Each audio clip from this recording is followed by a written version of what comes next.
For me, it's the Yagara and Turrbal peoples up here in southeast Queensland. We pay our respects to their elders, past, present, and emerging. So, hi everyone. It's fantastic to be here with you on this workshop. It's a great workshop. It's a great volume. I wish I could have stayed up till 3 a.m. Australia time here last night to listen to the other panels, but hopefully this last panel will be worth everyone's while. So we'll just go in the order of the program. So Matteo, if you'd like to kick us off, Matteo Bonotti from the amazing Monash University down in Melbourne. Thank you very much. Good morning, everyone. Good evening, everyone. And I'm sorry that I couldn't be there, and I was planning to, but just travel restrictions from Monash University prevented me from doing that. I also wish to acknowledge the people of the Kulin Nations, whose land Monash operates, and pay my respects to the elders, past and present. So I will share my screen. I know we have a tight time, so I'll try to. I cannot share. Sorry. Send request. Could someone please grant me screen sharing? Right. Thank you. Thank you. So this presentation is together with Steven Zek, who's also here online. So it's divided into two parts, and I'll cover the first part, and then Steve will cover the second part. So it's our chapter is titled Civility and Grounded Normative Theory. Steve and I have been working on civility for a few years, and this was a great opportunity for us to really reflect. We consider this a reflective chapter. We had the opportunity to reflect on what we've been doing and the way in which we had been using grounded normative theory more or less explicitly in our project on civility. So. What's the puzzle which really underlies this chapter and our broader research program over the past few years? Well, we all know by now that there's a widespread claim that incivility is increasing in politics. Often it's related to the rise of populism, but not only. We find incivility in many political realms, many political contexts and beyond, of course, but we are particularly interested in the political sphere. And despite this rise in incivility, this alleged rather incivility, the research on civility and civility seems to be a little bit divided and disconnected, disjointed. On the one hand, there is normative theory, normative political theory, which tends to be systematic but very abstract, conceptual, theoretical. On the other hand, there's a vast amount of empirical research on civility and civility, including in very narrow fields like nursing studies, of course, in communication studies, linguistics, and so on, which tends to be quite narrow. It tends to not to reflect too much on the conceptual dimensions of civility. So this, according to me and Steve, results in a fairly incomplete account of civility and incivility. So what we thought was needed, and what we tried to develop through this chapter, was a kind of a framework which would enable scholars to link the theory and the practice of civility theory and evidence theory and empirics.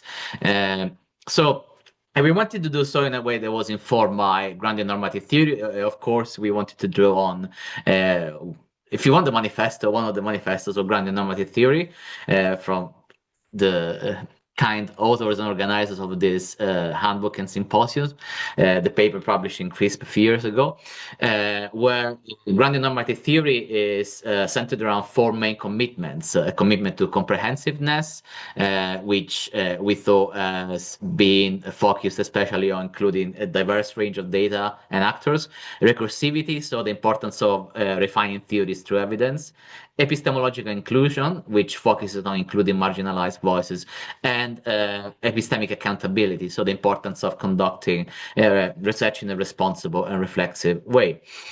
So what's our framework, our theoretical framework, our conceptualization of civility?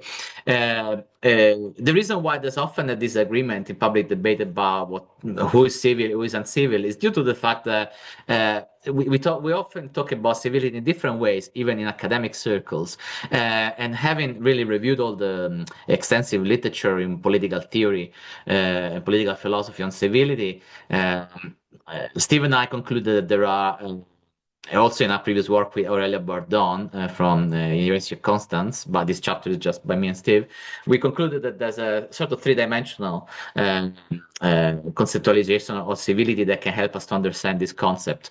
The first dimension is politeness, or abidance, compliance with norms of etiquette, decorum, and politeness, which guides social behavior. And then there's public-mindedness, which is a deeper understanding of civility tied to civic responsibility, which includes two main sub-dimensions. Justificatory civility, which is basically public reason. No, a person is civil if they justify their proposed policies, political rules and laws by appealing to shared justifications. And moral civility, which involves a commitment to respecting others as free and equal persons, or communicating to others your respect for them as free and equal persons. So these three dimensions often overlap. Now, people who are morally civil, they're often also polite, but sometimes there can be a tension.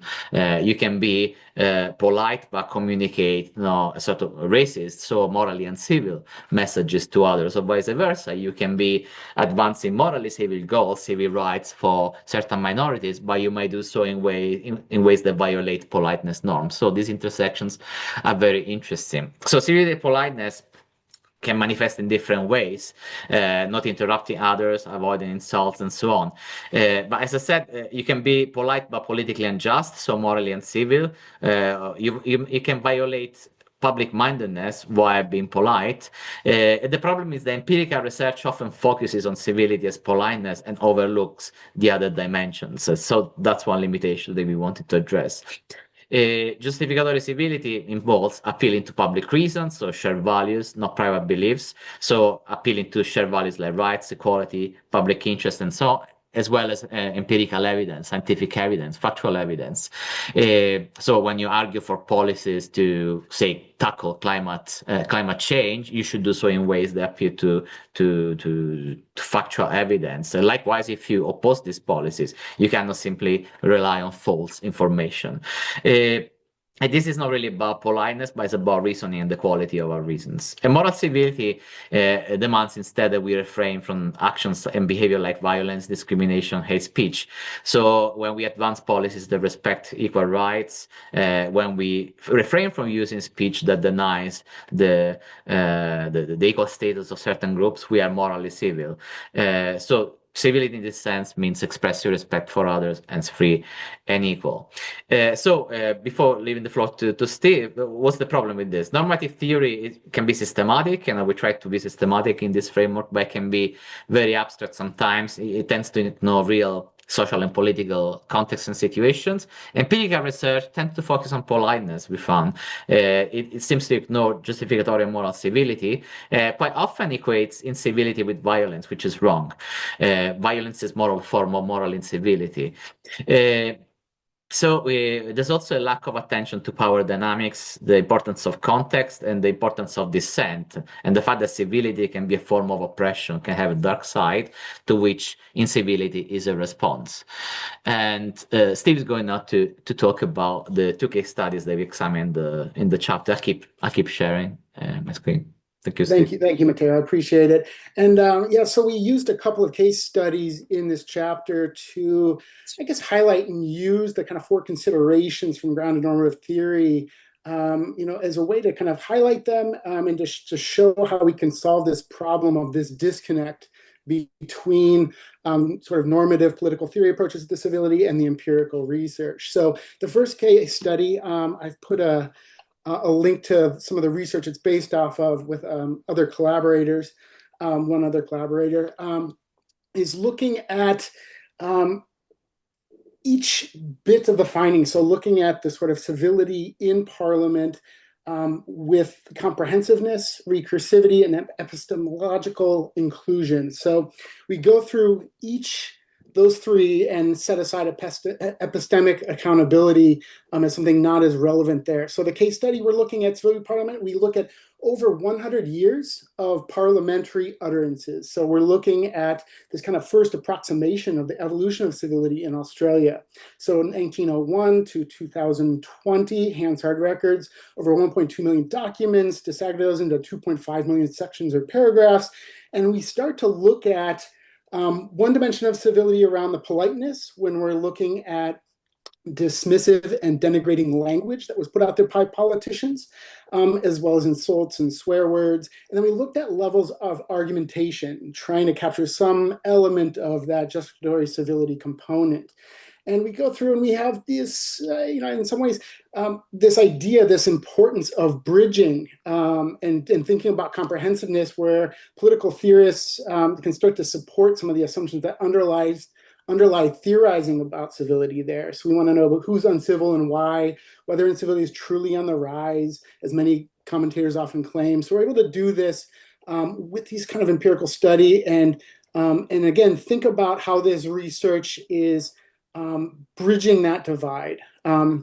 The recursivity component is, about being more more attentive to institutional context. That's coming through in a lot of our findings. That really it was rare and only slightly increasing, but it was really contingent on parties.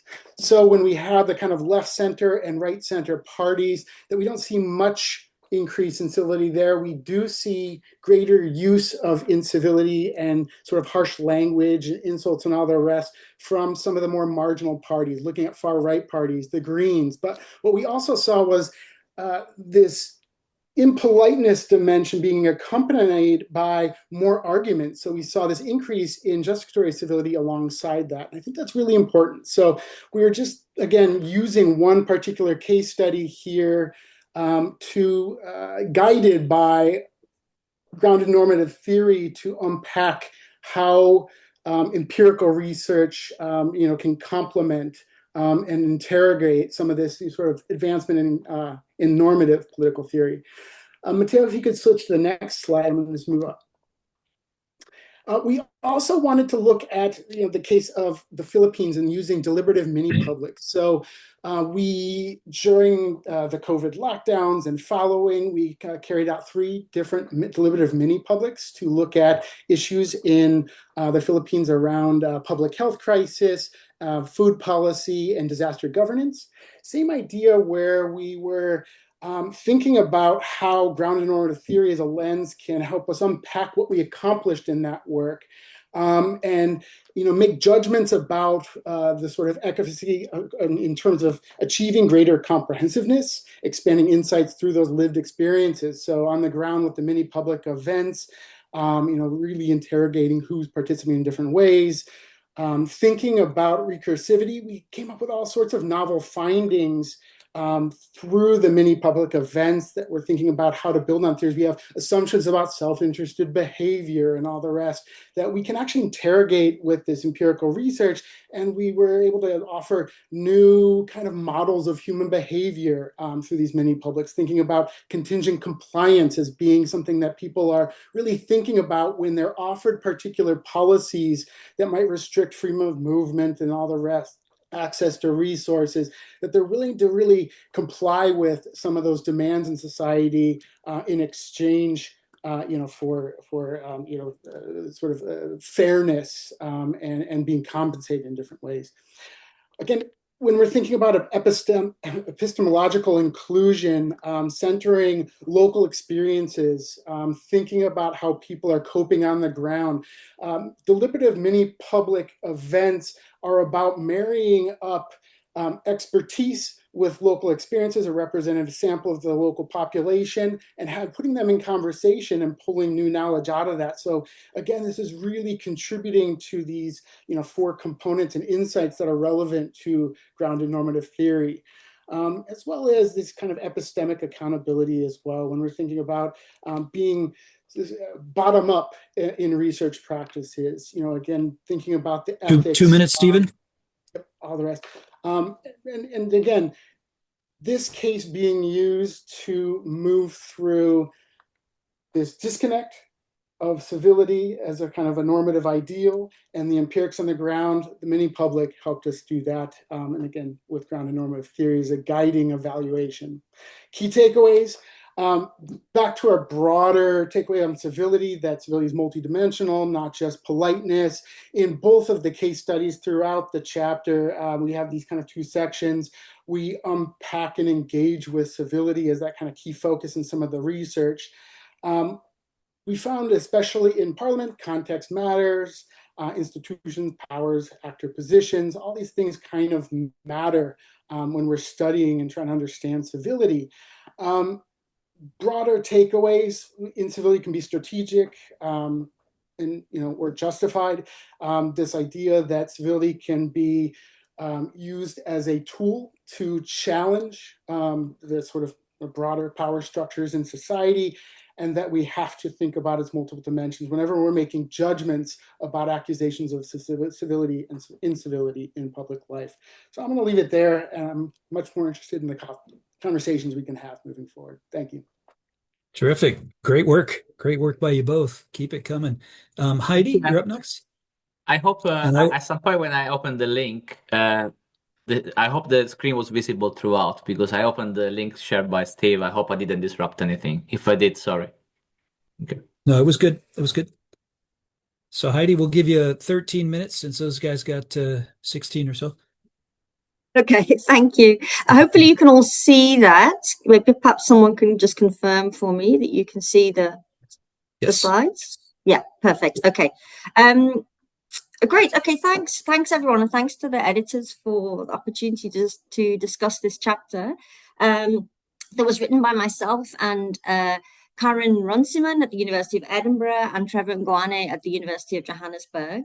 And we titled our chapter Decolonizing Normative Democratic Theory, Grounding Democracy from Below in South Africa. And what we were really trying to do in this chapter was kind of advocate a grounded and normative approach to the theorization of democracy. So we really located the project within the kind of broader efforts in the social sciences to decolonize theory and knowledge in ways that decenter, in this case, dominant theoretical frames of democracy that largely have their roots in the perspectives of the Euro-American experience in the global north. And to try and link this more clearly to post-colonial contexts and experiences from the global south. So this really required us to kind of explore ways of thinking about democracy that draw their impetus not from the mainstream canon of democratic theory necessarily, but rather from the lived experiences and practices of democracy that are taking place on the ground amongst South Africans, and in this case, predominantly working class Black South Africans. And in kind of taking this approach, we weren't trying to reject the sort of depth or the value of existing democratic theory, but rather push for ways in which we can ground theory in local contexts and experiences that allow for a kind of epistemological plurality, is how we've described it, drawing on the decolonial literature. So a part of this, of course, was if we're going to take a grounded approach, then we have to anchor our inquiry on the ground. And if we're talking about democracy, then that's in the experience of the demos themselves, or as we phrase it in the chapter, amongst the Abantu, which is the people in isiZulu language, one of the most commonly used indigenous languages in South Africa. So the chapter we wrote for the handbook really emerged from our respective research projects, each of which involved interviews, surveys, in my case also archival research, and each of which took a kind of grounded approach to theorization. And we brought that together originally in an article on decolonizing and retheorizing the meaning of democracy. And then in the chapter for the handbook, we built on that and brought together some further data sets to try and help us understand how democracy is understood from below as a way of kind of reflecting outwards and downwards to develop normative claims. And my own background is in democratic theory and the political history of South Africa. So I was particularly interested in how ideas about democracy shape its practice. So my work has explored how South Africa's governing party and its former liberation movement, the African National Congress, how they conceptualized democracy, how the ANC understood the role of the people during struggle, and how that has informed the kind of model of democracy that's been constructed in South Africa since 1994. And in doing that, I kind of discovered this tension between the dominant conception of democracy held by the governing party and that identifiable amongst civic activists and popular organizations during the anti-apartheid struggle, for whom the vision of a democratic future was a much more radical one, with a greater role for the demos, for the Abantu. My co-author, Karen Runciman, she's worked extensively on community protests in South Africa, also with Trevor Ngwane, our other co-author. And so through surveys and interviews they worked on as part of a project team, they were drawing on reasons for protest, and in doing so, discovered that protests that appeared on the surface to be about the delivery of basic services were also contesting the meaning of democracy, the content and quality of post-apartheid democracy. And Trevor's also done some fascinating work into amakomiti, or popular committees, in South Africa's informal shack settlements, and they are kind of structures to organize everyday life in tandem with statutory structures. And so we brought together these various data sets, including some more work that I can't speak to in detail that Trevor's been conducting on conceptions of democracy in indigenous languages. And we brought that together with some data that I've been drawing on conceptions of democracy amongst police members, to try and understand how frontline officers working in communities, how those experiences shape their conceptions of democracy. And we kind of engaged in a sort of recursive process to understand our data and to reflect that back on the canon of democratic theory. And in doing this, we kind of found that experiences of, firstly, colonial and apartheid rule, popular practices of organization and resistance during the struggle against apartheid, and experiences of the post-94 democratic state itself have kind of produced a hybridity in the way that South Africans understand democracy. And that conception draws on, but also goes beyond the form of liberal democracy envisaged in dominant frames of democratic theory. And two conceptions were particularly prominent in our findings. The one being the notion of democracy as freedom, which in itself was not a singular understanding or uniform understanding of freedom. And secondly, democracy is participatory, so involving a greater role for people that goes beyond the confines of representative democracy. So if we sort of go through each of those two things. So firstly, this prominent idea of democracy as freedom emerged in people's understanding of democracy, often in indigenous languages. So through the use of terms like Nkululeko, which means freedom in isiZulu, Tokolola, which means freedom in Sesotho. And we found a kind of duality then in the way that democracy was conceived as freedom. So one dimension of that was, it's this kind of positive and negative freedoms in a way. One dimension was freedom from, so freedom from colonial oppression, freedom from apartheid rule. And particularly as Karen Runciman's data showed, amongst older people who had lived through apartheid, this idea of freedom from oppression was particularly prominent. So this is seen through, freedom of movement, freedom of organization and association. So individual civil rights and political rights, as we would understand them as democratic theorists.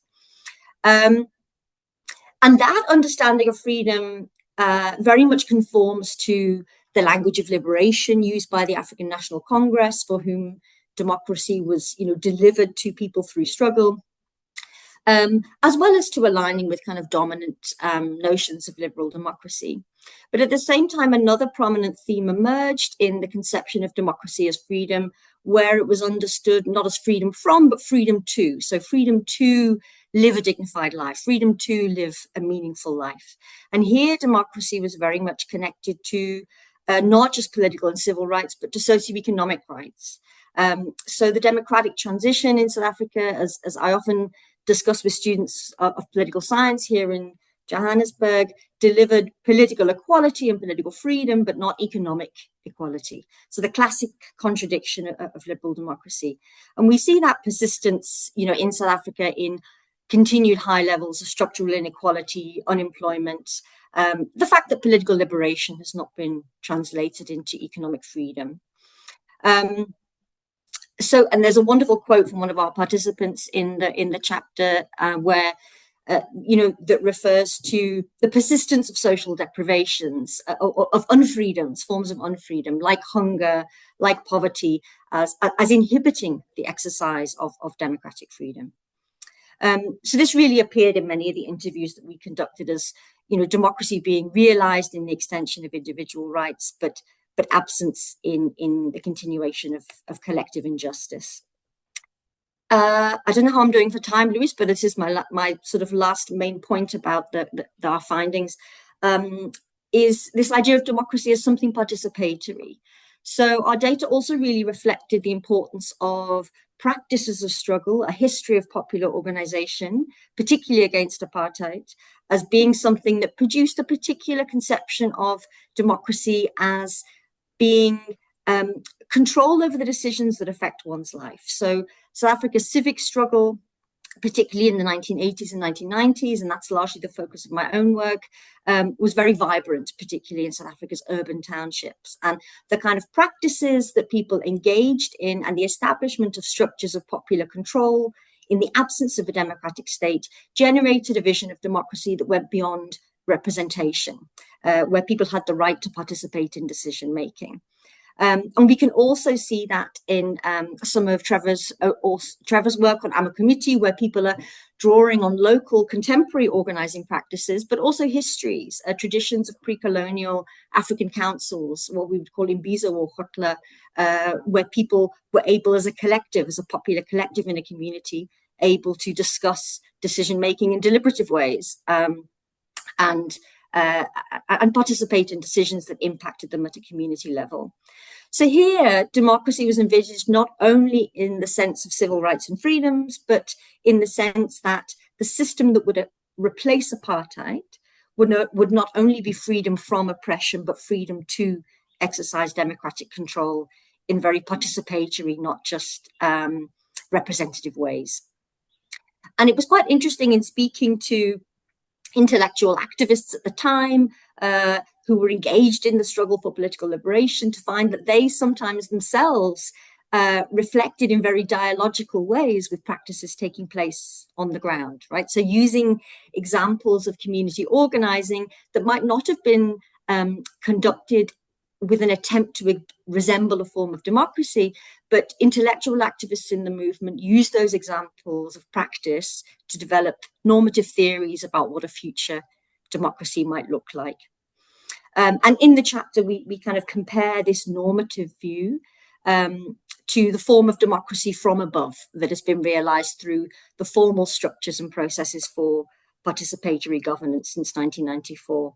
And, the kind of literature and some of my own work sort of shows us that the formal system of participatory governance in South Africa has largely failed to give people a meaningful influence in shaping decisions. And as a result, attempts to kind of reclaim participatory processes largely take place outside of the African National Congress from below and through civic movements and popular structures on the ground. So really, I think thinking about where this can kind of take us as we go forward, obviously in kind of strengthening our theorization, I think we can take it beyond thinking about democracy, and this is something I'm working on at the moment, to sort of think about pluriversal notions of governance as well, informal and hybrid modes of governance, modes of community organization that address frequently material and service gaps, but are also responding to failures in formal processes of governance. And these modes of community organization aren't always seen in terms of democracy. They are often, as I say, trying to address material challenges that face a community at a local level. But they are also mechanisms to exert popular influence and agency at a community level, often in a context of high inequality and felt exclusion and deprivation. And I think particularly in our current context, the inclusion of kind of grounded notions of democratic life can really help us better understand why liberal democracy in many parts of the world and in some contexts is particularly under threat. So I think in that sense, as democratic theorists, we can sort of strengthen our theorizing in ways that perhaps go beyond Western traditions of political thought or beyond the mainstream body of democratic theory to kind of better contextualize and theorize the nuances and really, I think, acknowledge that pluriversality that can exist. I'll stop there. Thanks, Louis. Terrific, terrific. Very exciting work. Thank you very much for that. Okay, Aidan, you're up next. Aidan McGarry. And you're muted. Still muted. So yeah, I'm just trying to share my screen. Let's see.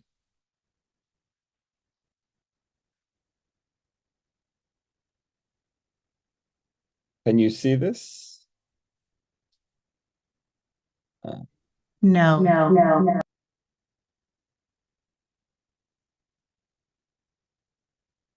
Matteo had to ask for permission to share his screen. Is it giving you that? Yeah, let me try it again. Okay.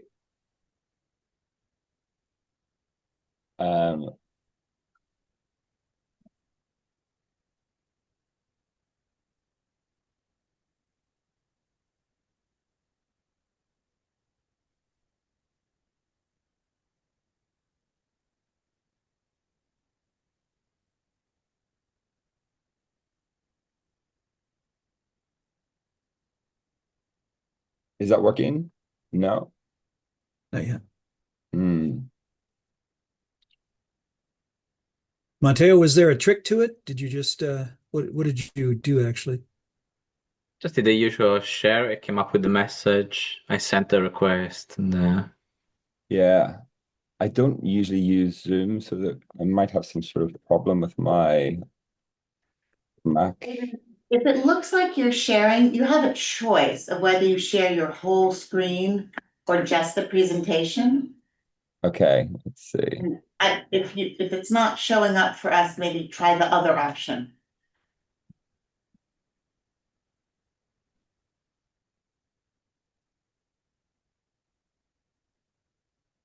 Yeah, it's coming up entire screen, application windows, but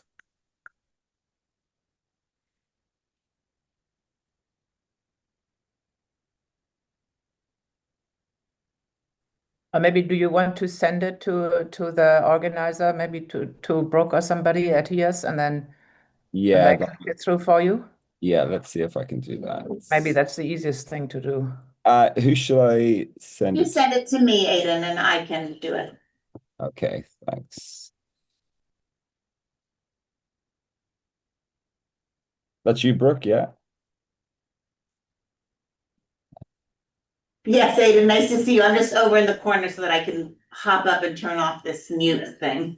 But go ahead and send it to me as an email, and then I'll pull it up and share, and you can just tell me when to advance.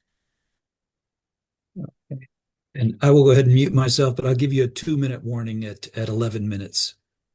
Okay. Okay. No pressure intended.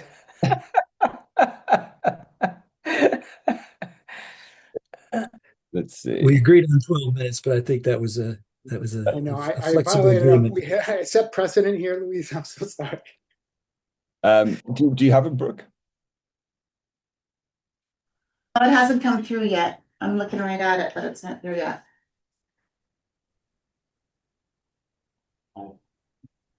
Any chance you just want to read to us or talk to us? Yeah, let's see. The issue I have is that it's a very visual because I'm working with visual data, so it might but I can start us off. I can set the context. So I'm looking at visual data around the California wildfires, and it's kind of methodological considerations on this visual data. And it starts from the observation that Environmental issues, particularly anthropogenic, kind of global warming, is one of the most contested terrains of socio-cultural and political activity in the last kind of 50 years. And the question of who gets to speak, is authorized to legitimately speak on this is especially important. And here is where social movements, environmental social movements in the US, in California particularly, they have to walk this tightrope between seen as insiders with the networks, the knowledge, and the expertise on the one hand, and then outsiders who are attempting to shape public understanding and policy on the subject. So I wonder, oh, here we go.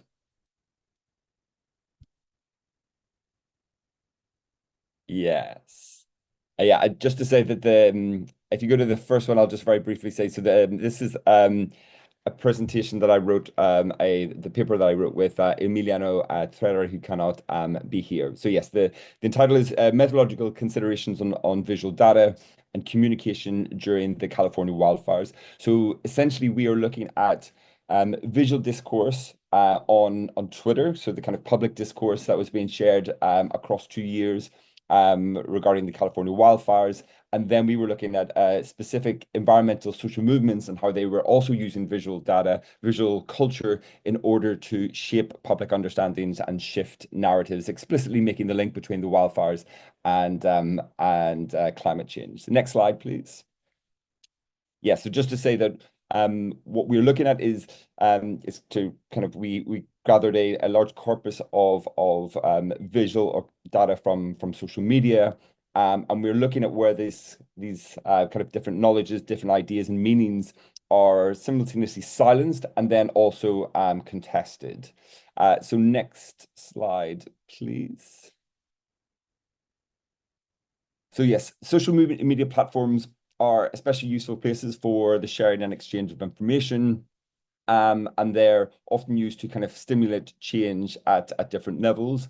There's not a lot of research on visual data, and this is one of the reasons that we were quite interested in it. Increasingly, social media platforms are harness kind of visual communication, harness visual culture. And social movements do this as well. They often document and provide evidence. I mean, so often photographs are used as a means of bearing witness. They act as kind of proof to a particular audience, especially for environmental movements. This is a good example on the right here. This is a split screen of produced by Greenpeace in 2004. This is a glacier in Patagonia.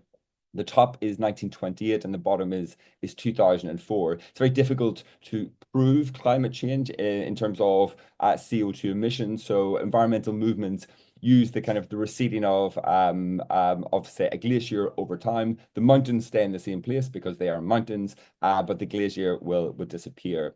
But images themselves are highly mutable and they're incredibly contested. So they're open to interpretation. They're also very rich single units of data, and so they take a lot of work in order to kind of make sense of them. And increasingly, environmental movements, they use this visual technology in order to grab attention, to promote comprehension. They want to change beliefs, intentions, and ultimately behavior, and ideally policy. Next slide, please. So the case we looked at is the California wildfires in 2020, 2021. 2020 was a kind of record-breaking year. It was 5 of the 6 largest fires ever in the state's history. It was incredibly destructive, and it dominated a lot of the kind of media debates and political debates in California across those 2 years. It still does. In 2021, it was not as devastating, but they had a lot more what they call mega blazes, which are they're much more common and they're harder to fight because a lot of the land was already dry and they were kind of sweeping through. The wildfires themselves are quite visually spectacular, so they draw a lot of attention. So this is one of the kind of the most circulated images this is a firefighter standing in front of the blaze. Quite apocalyptic visions that we saw. Next slide.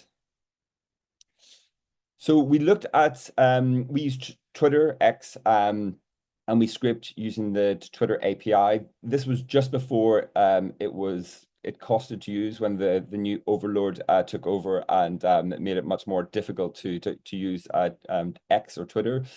We collected 2 data sets. One was using the California wildfire hashtag.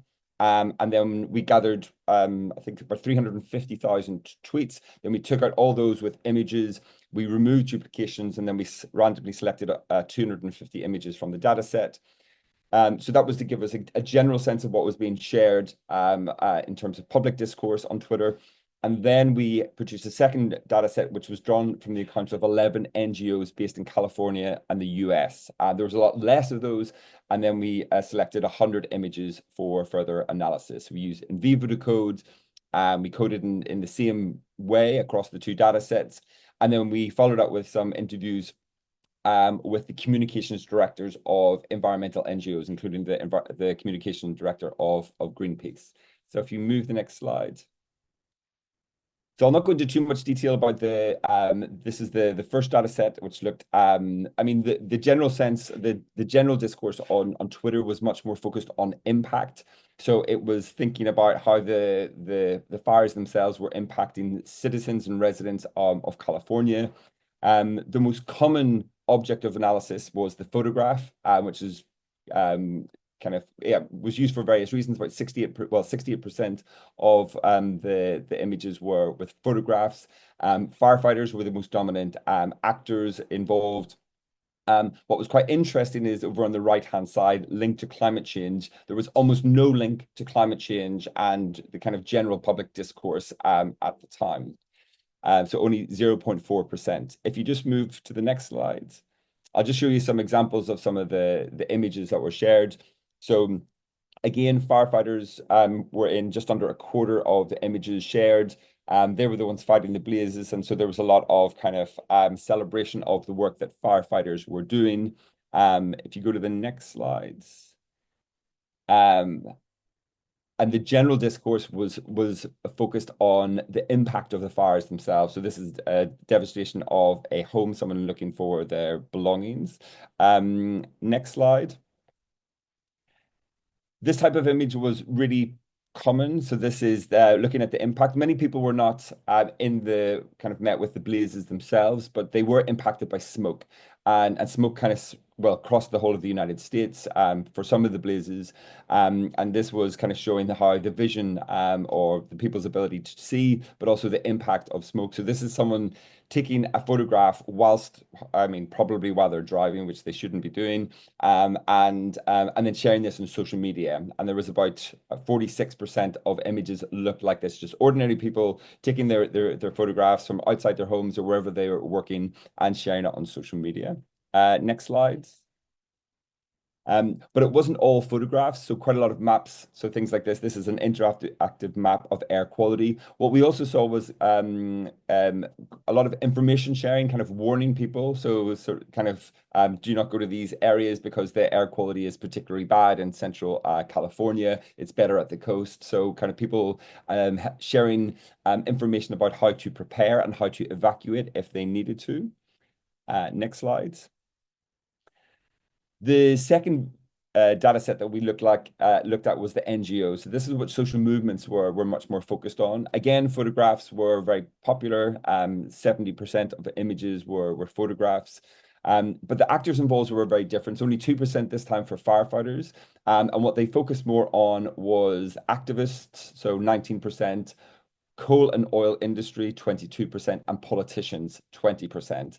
And this is because the visual discourse circulated by social movements was more interested in apportioning blame. So it was less about the impact of the fires and more at who was at fault or who or what was at fault for this.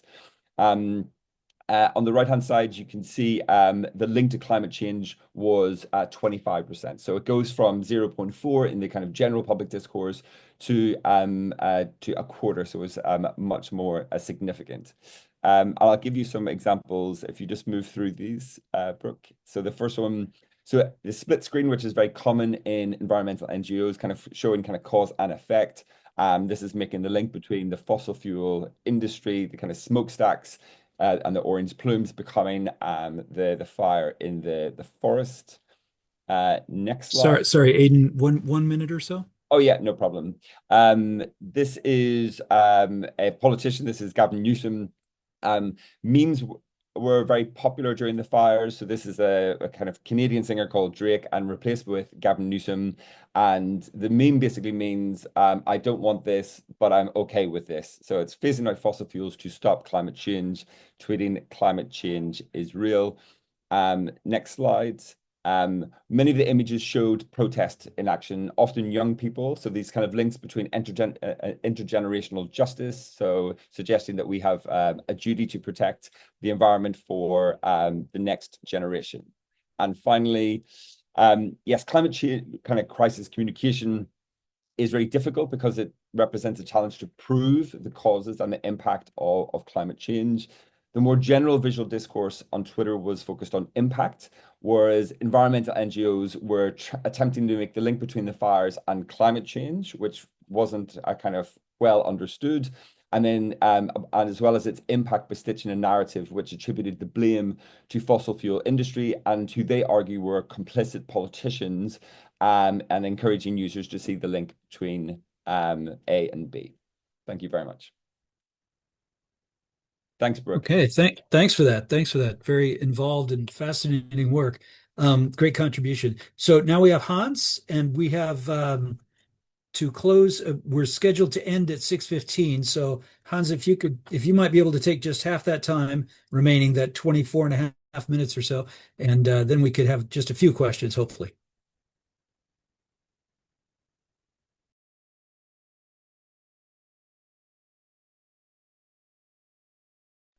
Okay, the sharing worked, but I forgot to unmute myself before sharing, so I couldn't find the unmute button anymore.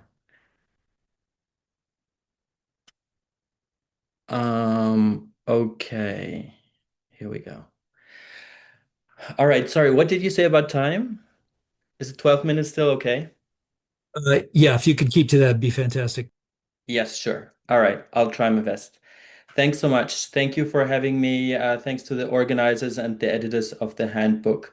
So in this contribution, I will kind of pick up on the bushfire theme to a certain extent and ask how non-humans can participate in grounded normative theory. So how can we theorize with non-humans? I'd also like to acknowledge that this work has been made possible and nourished by Ngunnawal country.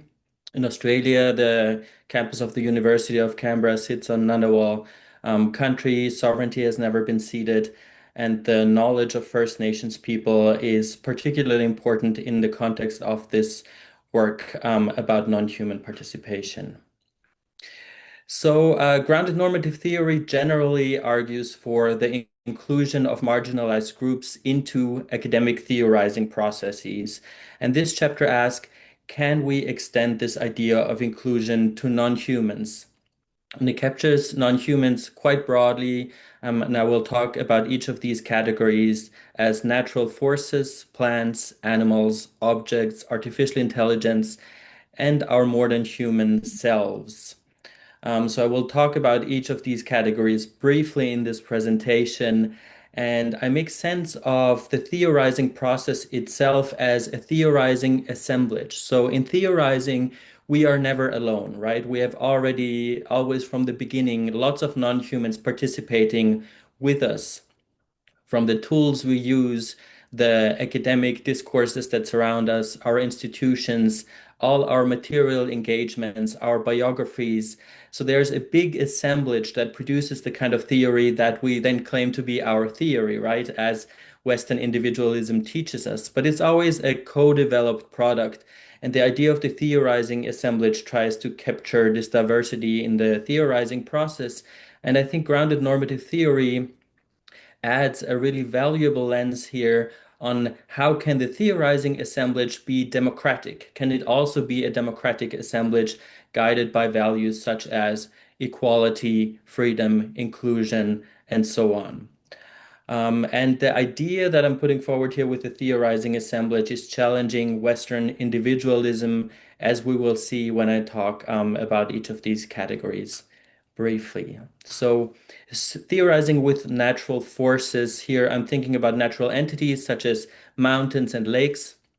but also natural events or phenomena as such as bushfires, rain, lightning, and so on. And of course, we can go back to indigenous ontologies and thought here on personhood extending far beyond the human, seeing ourselves as embedded in nature as part of vivid landscapes, if you will, that we usually perceive as the background, as part of a theorizing process. And if we want to see how this might work in practice, a really inspiring example is the author collective led by Bawaka Country. So Country is the lead author in the pieces that have been authored by this collective of indigenous people and Western scholars collaborating on Bawaka Country. And the authors write, people, including researchers, are made through Country. They are part of Country, and Country is part of them. Bawaka is a major author of our writing together differently.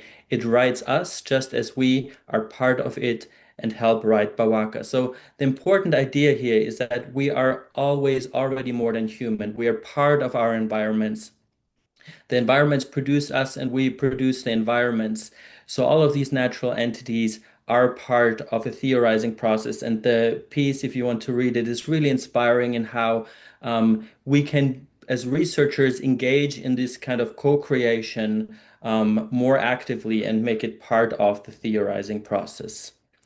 Theorizing with plants here to start maybe with the idea of trees and their communicative abilities. And we know that trees communicate with each other through a vast underground root network, but they also communicate via and with fungi and animals. So plants communicate, they are expressive, they have agency, and their agency is often expressed through their bodies, through the bodily movement. So as researchers, we can observe this bodily movement and we can try to understand, at least from our narrow human perspective, plant ontology as decentralized, as horizontal, and observe how plants act and react and learn something from them. Again, in maybe a little bit more concrete terms, is an interesting piece on modern human apprenticeship that argues that we can become apprentices of plants. Plants can become our teachers, and we can learn from them and then theorize with them. Theorizing with animals might take many forms. There's quite a big movement behind multi-species ethnographies in the last couple of years, and they argue for engaging in kind of contact zones with different non-human animals and engage in a kind of effective attunement. So a lot of what I'm saying here about that goes for all of these non-human actors or actants is that we can create an openness to attune to them rather than judging or counting or measuring. We can just engage in a kind of effective openness towards them. Again, a concrete example is here the collective between humans and bonobos who together write a text on ape welfare in captivity. And here the authors write, there, so the bonobos listing as authors is not a literary technique, but a recognition of their direct verbal input to the article. They are not able to write, but they are able to speak, to use lexicograms, and to answer questions. So there's lots of movement out there, and I think this is really fascinating. So going on to theorizing with objects, I think it starts from maybe also, again, distancing ourselves from our Western individualism, seeing objects as entities and understanding objects as temporary material flows that is embedded in our environments, just as we are personally as researchers, material flows as well. Artifacts carry meaning because we humans, produce them with a certain meaning in mind. They have histories and so on. But to this same extent, these artifacts also co-create us humans, right? They affect how we use them. They affect our stories. They become part of our identities. There are methods that respond to this kind of perspective. For example, object interviewing, where participants hold an object, human participants hold an object in their hand, or respond to objects in different manners. Object elicitation, where human participants are invited to bring particular objects to a focus group or an interview situation and reflect on them. In participatory action research, objects can play an important role, for example, in mediating conflict, in enacting equality between participants, or in creating meaningful silences. So all of this role, this effective role of objects points to their value in theorizing with them as well. And almost last one is about theorizing with AI. And of course, this becomes an ethical challenge here. If we go back already to the 1980s, Sherry Turkle said that computers, so still far away from AI, computers are evocative objects because they are more expressive than other objects, and they become an important part in co-creating our identities. So technologies have always been part of the research process, and they have always been participants, you could argue, in the research process. But of course, generative AI becomes a much more active, much more verbal participant. From my perspective, it's very clear that there is no sentience, there's no intelligence.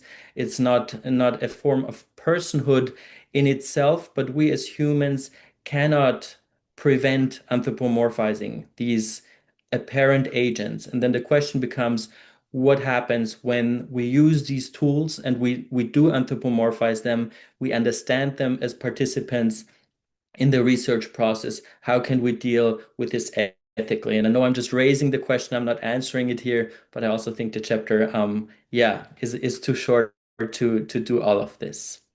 So the final bit of the chapter then looks at theorizing with our own more than human selves. So as I said, as humans, we are always already more than human because we are ourselves. Our bodies are assemblages that we are not units as we perceive ourselves, but we are very much entangled with our environments, our blood flows, or the hormones that circulate through our bodies, the nutrients that enter and exit our bodies, the medicines that change our body chemistry, the air that we breathe in and out, right? So all of that connects us to our environments. And beyond that, the microbes, the fungi, the viruses that live in or on our bodies, right? So we are very colorful, if you will, more than human assemblages that are always changing. And as such, as theorists, that means I think we should reflect on this this flow, on this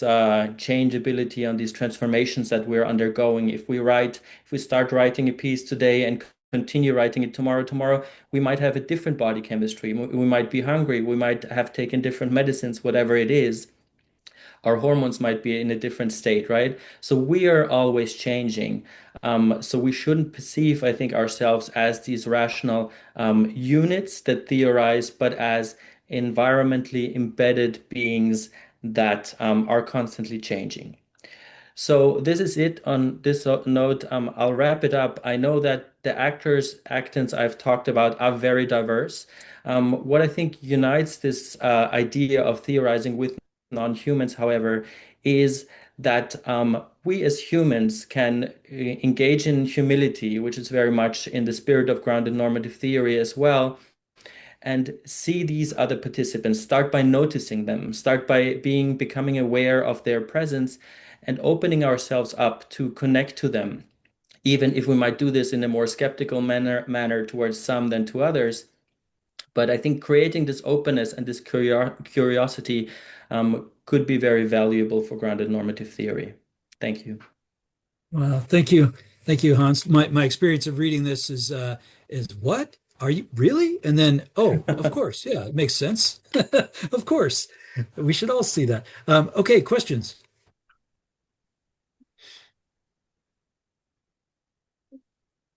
Monique has her hand up. Go ahead, please. Hi, yeah, so I have a question for Heidi. I was really curious whether you and or your co-authors, Trevor and Karen, whether this amplifying the the plurality of notions of democracy and democratic practice, like what the institutional design, what the idea is, or is there an idea for impacting, the design of democratic institutions long term, whether there are implications of this more, rich plurality of democratic practices for, I don't know, reviving or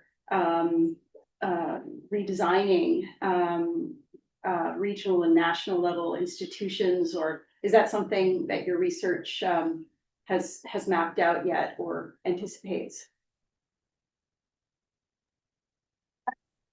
Can I come in now, Louise, or did you want to take a few questions? Or since we have limited time, thanks for that, Sergey. Why don't you go ahead and ask your question, then we can take them both. Thank you. I actually also have a question to Heidi Brooks. So this is passing. You focused on a relation between this traditional notion of freedom and democracy, and I would like to ask you to elaborate a little bit, if possible, on a relation between this traditional notion of freedom and liberalism, both political and economic. I mean, if we think of those traditional communities, do they have this idea of individual freedom? Do they link prosperity, economic prosperity, to less rules and regulations in the economic activity, or are these notions sort of completely modern and are not part of their life experience, or are there probably unique features related to that you gather from these communities? Okay, thank you. And let's sneak Andrew Schaap in as well. Thanks. Yeah, my question is for Matteo and Stephen about the limits of recursivity, I guess, between something I struggle with, the idea of civility as a polemical concept versus its use as a term of art, I guess, to pick out the phenomena you want to understand. And I guess it relates to Heidi's point about how ideas about civility impact the practice of civility. So to what extent the research can put into question the way we actually theorize what civility is in terms of your kind of three-part and that, idea of through which you operationalize what civility is. Okay, thanks very much. Heidi, if you want to go ahead. Sorry, Lou, we have one more question in the room. Do you want to add that or wait till a second? Okay, yeah, please add it. Sorry, I can only see two people in the room. There's something funny happening. No problem. Thanks for really fascinating papers. Also, one question to Heidi. You mentioned that there or referred to pre-colonial African traditions, and I was just wondering if there are also kind of transnational dimensions emerging out of kind of the democratic practices from below that you see, or whether kind of the South African context kind of matches, or if there are any examples of that. And then one question to Aiden. Really great. I think it's a really fascinating methodological contribution. And I was just wondering, because you mentioned that in the end, the tension between proofing and causality. So whether social movements or climate movements address that problem, because the case of wildfires itself is a good example, I think, because the direct connection between climate change and wildfires is contested also among scientists. So, and of course, that could lead to backlashes, right? So in this call for follow the science, that is also a claim by social movements. I'm just wondering if you saw something, or how is this tension kind of addressed in the visualization? Thank you. So if we could go Heidi, Stephen, and Matteo, and then Aiden. Cool. Thanks for the great questions. I'm mindful of time, so let me try and be concise in my answers. The first question about the implications of advocating for plurality and implications of that for perhaps institutional design. I think Certainly in our findings around democracy as participatory, as something participatory, there's big implications there for how institutions could be designed differently, perhaps predominantly at the local level. South Africa's system of participatory governance is predominantly provided for in municipal or local government. But it's largely, for that reason, it's kind of confined democratic influence to very local level issues, to things like participation in local budgeting, but again, in a very kind of thin democratic form.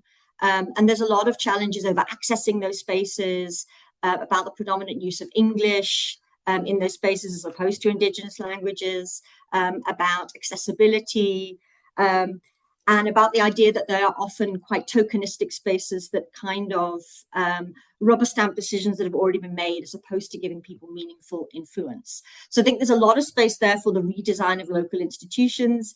At the same time, because those processes have been confined to the local space, we also find that it means that people might have some influence over very localized decision-making issues, like how money is spent in their area, but not over bigger issues of macroeconomic policy, for example. And that other dimension of how democracy is understood, the democracy as freedom, is not so much speaking to process, but speaking to socioeconomic freedoms, to collective injustices.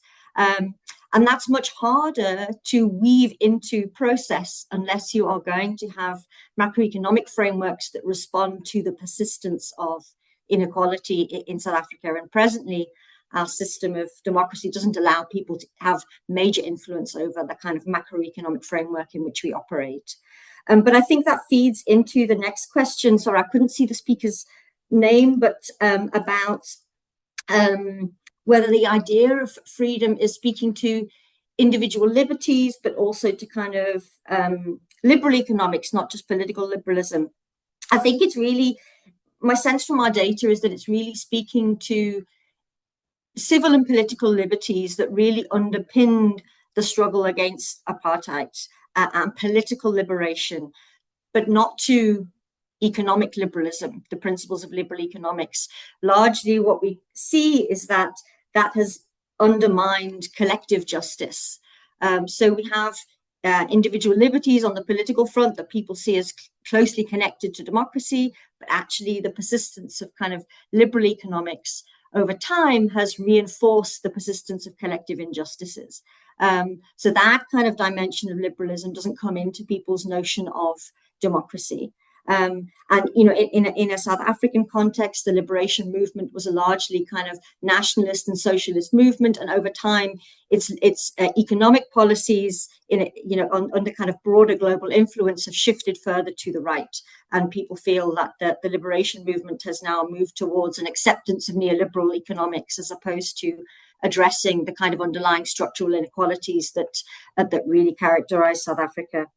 And then thirdly, on the pre-colonial African traditions, are there transnational dimensions? I think there certainly are, and I think that's probably a real calling for further research, is to see where there are connections between the kind of pre-colonial African traditions that are also, of course, colonial boundaries were artificially created, and so some of these traditions go beyond South Africa's borders into other parts of Southern Africa, certainly. But I think the more we look at practices from below taking place in other parts of the world, I largely work on the African continent, but even if we look at somewhere like Latin America, in Brazil, in informal settlements, practices that people draw on to organize their everyday lives aren't entirely dissimilar to the kind of thing we see taking place at ground level in South Africa. So I think there probably are some really fascinating international connections if we as scholars draw those connections and perhaps collaborate on that. Let me leave it there, Louis.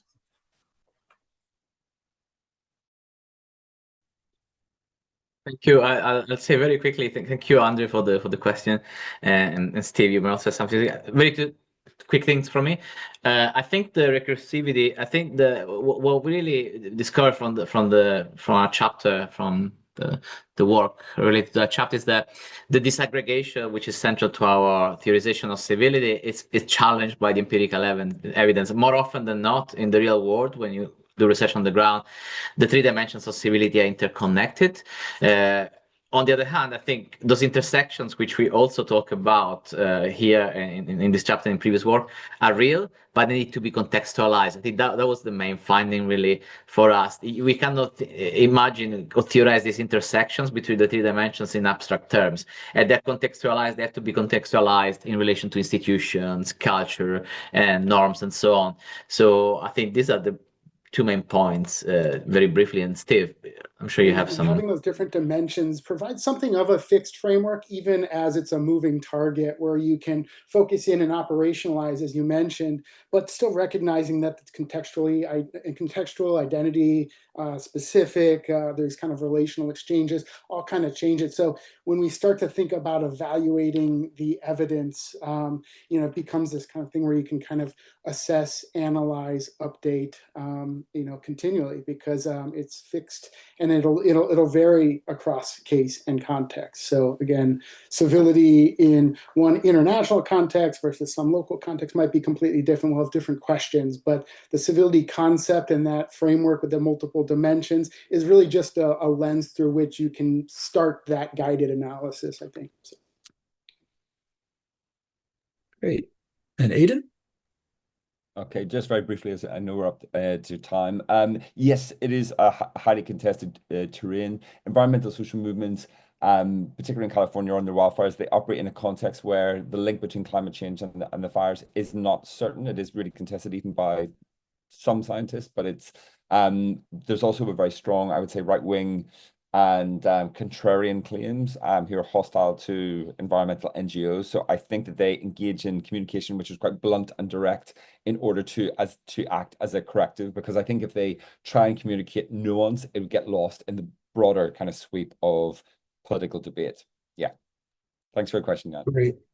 Thank you all. Great panel. And let me say just how exciting it is to see so many excellent scholars sort of taking this work forward, making it their own, doing things with it. I mean, when we were first talking about grounded normative theory those many years ago, we could have only dreamed of something like this. So it's just really exciting to see this. So can I send it back to Hamburg for any closing thoughts on the workshop? Given we cannot absolutely control this camera and microphone, it's been sort of a fun challenge these 2 weeks. Does anybody at that end of the table want to say anything? Yeah, I echo what you're saying, Lou. Like, this is a big umbrella now, and it's so exciting to see scholars all around the world doing this research. It's really fantastic. Yeah, as we put together the volume, there was a logic to the order of the chapters that could not be mimicked when we put together these panels. And what's delightful about the reconstructed panels that don't map exactly on the onto the handbook or the other way around is that your panel closes out so beautifully because you have offered us presentations from different parts of the volume, and yet together you help us see how grounded normative theory can help us rethink a huge range of questions. And that's really exciting to just watch how people are using different methods, different theoretical orientations, and even different understandings of who has agency in doing normative theory in the first place. And that's just very exciting. So thank you so much for closing out this handbook launch for us.